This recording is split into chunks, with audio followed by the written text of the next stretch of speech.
നാട്ടിൽ നിന്ന് ഞാൻ കൊണ്ടുവന്ന നമ്മുടെ വേലിച്ചീര എന്ന് പറയും, മൈസൂർ ചീര തന്നെ വിളിച്ചു വരുന്നതാണ്. അപ്പോൾ അത് നമുക്ക് തോരൻ വെക്കാം.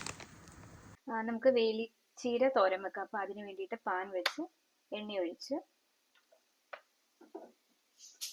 കടുക്, അതുപോലെ തന്നെ ജീരകം, അതിലേക്ക് ഇച്ചിരി സവാള, പച്ചമുളക്, വെളുത്തുള്ളിയും കൂടി ഇടാം.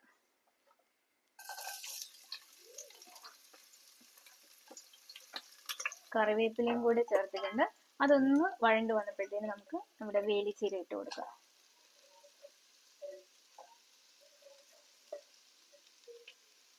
ഒരു നുള്ള മഞ്ഞപ്പൊടി, പിന്നെ നമുക്ക് തേങ്ങയും കൂടി ഇട്ട് കൊടുക്കാം. ഞാനിപ്പോൾ ഇവിടെ ഉണക്ക ഡെസിനേറ്റഡ് കോക്കനട്ടാണ് യൂസ് ചെയ്യുന്നത്. നാട്ടിൽ തേങ്ങ ഒന്ന് ചതച്ച് ഇട്ട് കൊടുക്കാം. ഉപ്പും കൂടി ചേർത്തിട്ടുണ്ട്. ഇനി ഇളക്കി വെക്കാം. അതിലേക്ക് നമ്മൾ വേവിച്ച് വെച്ച ചെറുപയർ ചേർക്കുന്നു. നമുക്ക് ചെറുപയർ ചേർക്കാൻ നമ്മുടെ നാട്ടിലുള്ള വള്ളിപ്പയർ എല്ലാം ഇതിൻ്റെ കൂടെ ചേർത്ത് കഴിഞ്ഞാൽ നല്ല ടേസ്റ്റാണ്. ഈ ചീരയ്ക്ക്, വേലിച്ചീരയ്ക്ക് ഭയങ്കര ഗുണമാണ്. ക്യാൻസറിനെ വരെയൊക്കെ പ്രതിരോധിക്കുന്നതാണ്. നമുക്ക് ഇടയ്ക്കൊക്കെ കഴിക്കാവുന്നതാണ്. ഞാനിപ്പം ചീര എൻ്റെ കയ്യിൽ കുറവായത് കൊണ്ടാണ് കുറച്ചേറെ ചെറുപയർ ചേർത്തത്. കുറച്ച് ചെറുപയർ ചേർത്താൽ മതി. പിന്നെ അതുപോലെ തന്നെ നമ്മുടെ വള്ളിപ്പയറൊക്കെ ഇട്ട് തോരൻ വെച്ചാൽ നല്ല ടേസ്റ്റാണ്.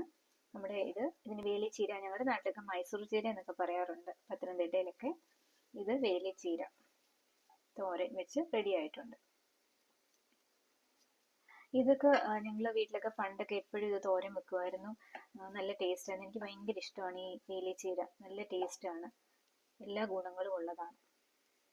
Thank you so much for watching. ഇതെല്ലാവരും നാട്ടിലൊക്കെ ഉള്ളവരൊക്കെ ട്രൈ ചെയ്യണം.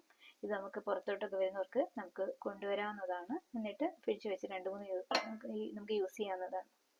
അപ്പോൾ thank you for watching. Thank you so much.